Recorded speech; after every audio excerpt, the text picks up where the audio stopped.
प्रिय विद्यार्थियों, आज का टॉपिक है ब्रिटिश कालीन भू राजस्व पद्धतियाँ।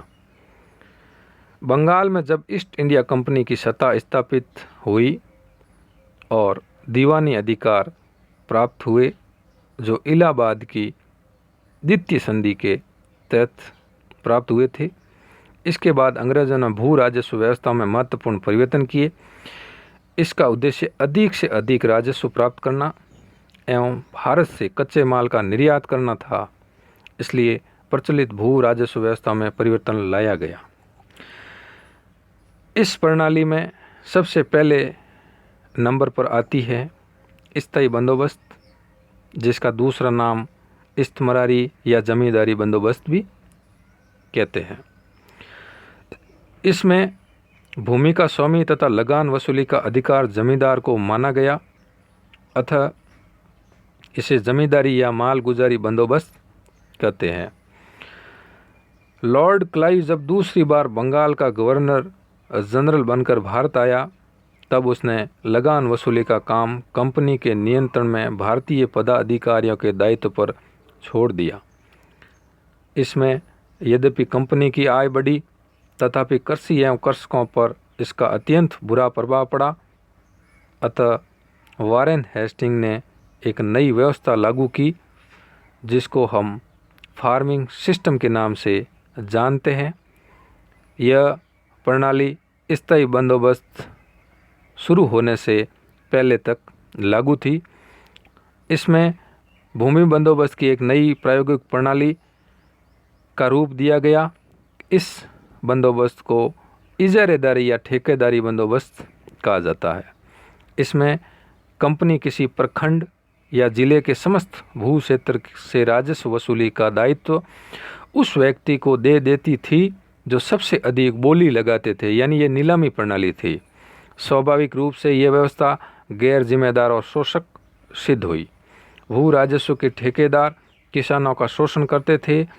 कंपनी निश्चित राजस्व मिलने तक अंधी बनी रहती थी। कालांतर में इस तरीके से कंपनी में भी भ्रष्टाचार बढ़ा और भारतीय भूखमरी की कगार पर पहुंचने लगे।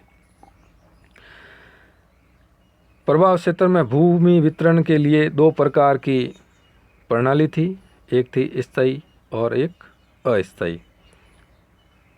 लेकिन सन 1793 में एक स्थायी बंदोबस्त लागू किया गया और इस पद्धति के अन्वेषक या आविष्कारक या प्रणेता थे लॉर्ड कॉर्नवालिस। सन 1793। लॉर्ड कॉर्नवालिस जब भारत आए, तब उन्होंने इस अनिश्चितता को समाप्त करने के लिए एक प्रणाली बनाई और इसे स्थायी बंदोबस्त के रूप में लागू किया।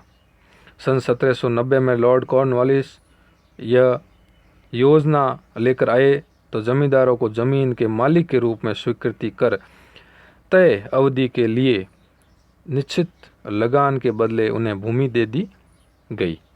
इस उद्देश्य से उन्होंने बंगाल के जमींदारों के साथ 10 साल यानी 10 वर्ष के लिए यह प्रणाली लागू की।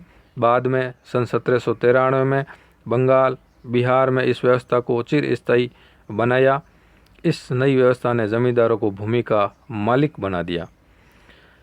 भूमि पर उनका स्वामित्व पैतृक हो गया। अब किसान मात्र रैयत के रूप में जमींदारों पर आश्रित हो गए। किसानों के भूमि संबंधी एवं अन्य पैतृक अधिकार समाप्त कर दिए गए और जमींदारों के लिए आवश्यक बना दिया कि निश्चित अवधि के अंदर निर्धारित तय किए गए लगान का 10/11 हिस्सा कंपनी के कोष में जमा करवा दे और 1/11वां भाग लगान वसूली में होने वाले व्यय के लिए अपने पास रख ले। जमींदारों के लिए निश्चित अवधि पर लगान जमा कराना आवश्यक था, अन्यथा उनका स्वामित्व समाप्त कर उसकी जमींदारी नीलाम कर दी जाती थी, जिसको सनसेट लॉ भी कहा जाता है। यानी सूर्य अस्त से पहले पहले तय अवधि में उस जमीन का लगान जमा करवाना अनिवार्य था, अन्यथा जैसे ही सूर्य अस्त होता तो उनकी भूमि नीलाम कर दी जाती थी। इसलिए जमींदार प्रत्येक स्थिति में, चाहे फसल हो या नहीं, निश्चित समय पर लगान वसूली कर कंपनी के कोष में जमा करवाते थे। इसमें चाहे अकाल हो या सुकाल हो, कुछ भी हो, लेकिन लगान देना पड़ता था। यह बंदोबस्त बंगाल, बिहार, उड़ीसा, उत्तर प्रदेश, बनारस, उत्तरी कर्नाटक में लागू था। समस्त ब्रिटिश भारत के 19% भूभाग पर यह स्थायी बंदोबस्त लागू था। इसमें भूमि अधिग्रहण सदैव के लिए जमींदार की हो जाती थी और इसके प्रभाव इस प्रकार है। पारंपरिक अर्थव्यवस्था का विघटन हुआ, कृषकों की गरीबी दिनों दिन बढ़ी, कृषि में ठहराव तथा अवनति हुई और पुराने जमींदारों का उन्मूलन तथा नए जमींदारों का उदय यानी वर्ग संघर्ष पैदा हो गया और कृषि का वाणिज्यीकरण कर दिया गया। इस उद्देश्य से लॉर्ड कॉर्नवालिस ने यह प्रणाली लागू की, लेकिन यह लगभग असफल रही।